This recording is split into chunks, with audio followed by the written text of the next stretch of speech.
Wow, wow, wow, wow, wow. Haha, banduan tak sedar diri. Banduan tak sedar diri. Lucu tapi benar. Itu tajuk artikel. Janganlah marah. Bukan aku yang cakap. Artikel yang cakap. Artikel daripada sahbudin.com.net. Tajuknya, ini namanya banduan tak sedar diri. Ini namanya banduan tak sedar diri. Sudah jadi banduan masih tak sedar diri. Kesian sungguh. Dia pergi mendapatkan ubat. Okey, saya bacakan bagi kamu artikel ini. Jangan marah. Tenang. Ini namanya banduan tak sedar diri. Berikutan permohonan Najib Razak untuk menghadiri sidang parlimen ditolak oleh Jabatan Penjara.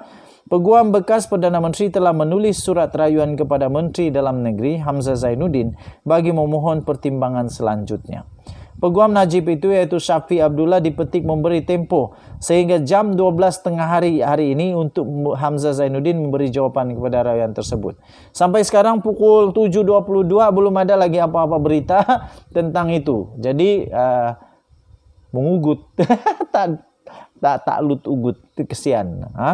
Sekiranya tidak mendapat jawapan, beliau berkata tindakan undang-undang akan difailkan bagi membolehkan Najib hadir ke parlimen. Kegilaan apakah ini? Kata Sabudin.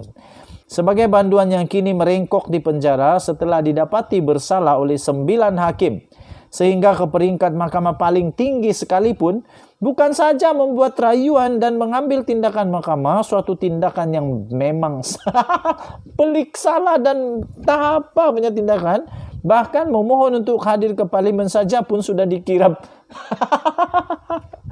entah apalah.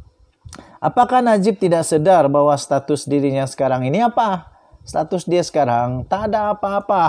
Dia sekarang banduannya. Sebagai pesalah dan banduan, Najib sepatutnya sedar beliau sekarang ini sudah hilang kelayakan sebagai ahli parlimen untuk hadir di Dewan Rakyat. Menunggu pengampunan diraja dan semakan kehakiman tidak akan mengubah statusnya sebagai banduan dan boleh menjadikannya seolah-olah seperti rakyat biasa yang bebas dan merdeka. Tak arah. Beliau hanya boleh hadir ke mahkamah untuk kes perbicaraan saja. Itu pun dengan kawalan keselamatan oleh pihak penjara.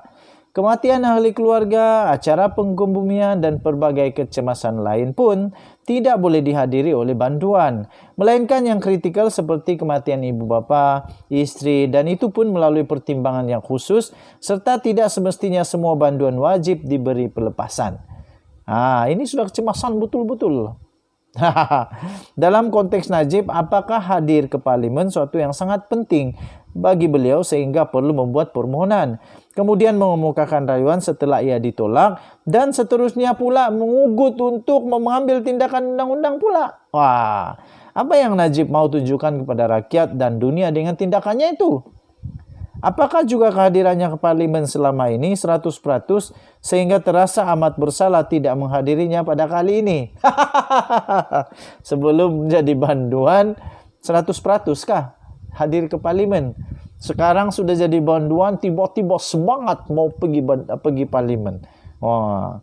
Kalau begitu, apakah semua banduan lain juga boleh membuat permohonan sama?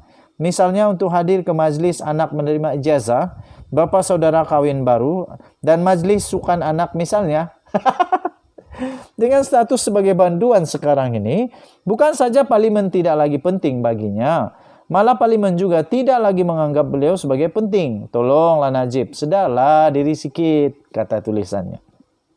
Jadi banduan pula bukan kerana kesalahan kecil, seperti mencuri telur ayam dan seumpamanya, tapi kerana kesalahan yang membuatkan negara malu di mata dunia. Hakim Mahkamah Rayuan kata memalukan. Memalukan.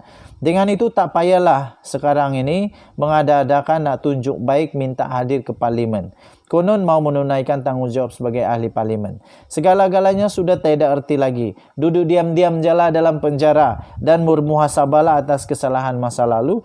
Jauh lebih bererti sebelum dunia ini ditinggal pergi. Urusan negara dan berbahas di parlimen biarlah mereka yang bukan banduan melaksanakannya. Ditulis oleh Sahbudin Husin 4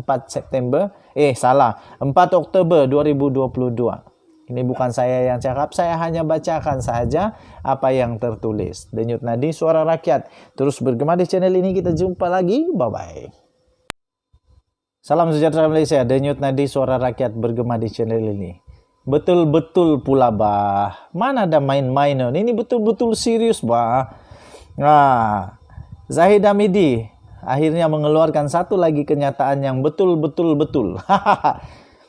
Zahid Hamidi kata, saya nak Perdana Menteri menghadap Agung semalam. Ini pelik nih. Bukan kabinet yang suruh, tapi Zahid yang suruh. Jadi yang saya bingung sekarang ini, siapa yang PM mau dengar? Zahid kah atau kabinet? Ini persoalan dia lah. Jadi kamu tolong jawab, mana satu yang perlu didengar oleh Perdana Menteri? Zahid kah? Kabinet kah? Mana satu yang ikut perlembagaan negara Malaysia? Mendengar si Zahid sebagai Presiden UMNO yang hanya ada 38 saja ahli parlimen di dalam Dewan Rakyat, ataupun mendengar nasihat ataupun cadangan daripada Kabinet Malaysia.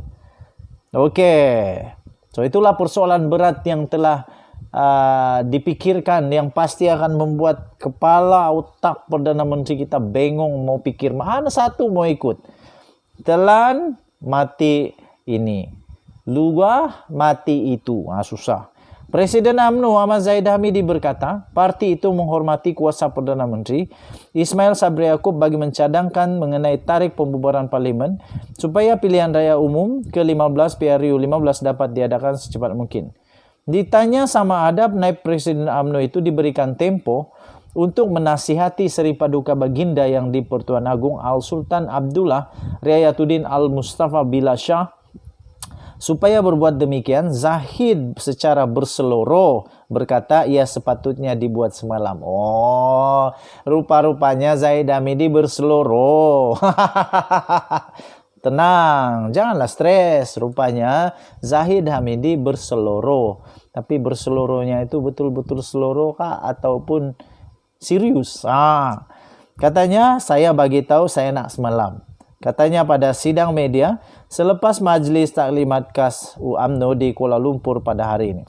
Ismail Sabri tidak bersama pada sidang media tersebut meskipun menghadiri Majlis Taklimat tertutup itu bersama dan dilaporkan turut menyampaikan ucapan.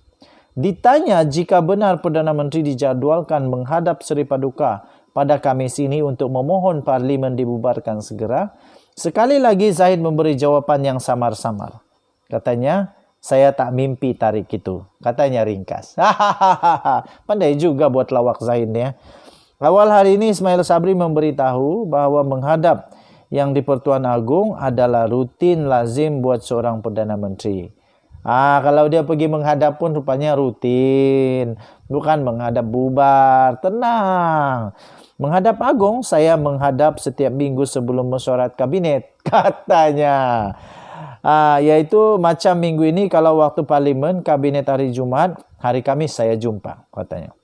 Kalau hari Rabu mesyuarat kabinet, hari Selasa saya jumpa katanya. Perjumpaan dengan Seri Paduka lebih berkat kepada kertas mesyuarat kabinet, kata Perdana Menteri. Sementara itu mengulas lanjut soalan sejauh mana UMNO BN akan tetap mengadakan PRU 15 pada tahun ini, Zahid yang juga adalah pengurus CBN menegaskan perkara itu telah diputuskan secara rasmi oleh UMNO. Katanya pada 30 September lalu, parti telah buat keputusan rasmi iaitu PRU wajib diadakan tahun ini.